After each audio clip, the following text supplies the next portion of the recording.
এক গ্রামে ছিল রঘু নামে এক গরিব জেলে। সে প্রতিদিন নদীতে জাল ফেলে মাছ ধরত আর সেই মাছ বিক্রি করে সংসার চালাত। একদিন সকালে জাল ফেলতেই সে দেখল জালে একটা অদ্ভুত সোনালি রঙের মাছ ধরা পড়েছে। মাছটা হঠাৎ কথা বলে উঠল, আমাকে ছেড়ে দাও, আমি তোমার একটা ইচ্ছে পূরণ করব।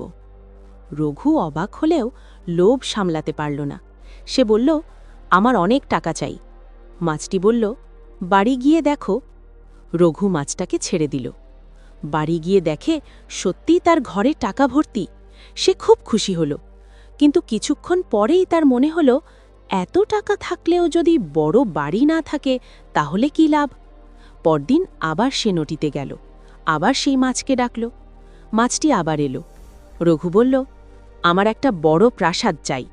মাছ বলল, ঠিক আছে, বাড়ি গিয়ে দেখো।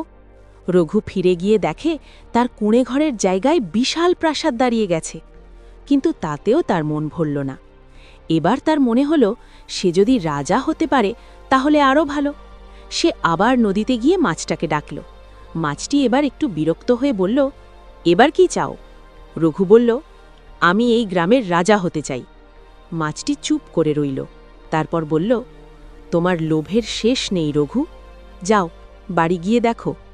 রঘু দৌড়ে বাড়ি গিয়ে দেখে সব কিছু আগের মতো, না আছে টাকা, না আছে প্রাসাদ। সে আবার গরিব জেলে হয়ে গেছে। রঘু তখন বুঝল, অত লোভে তাতি ডোবা।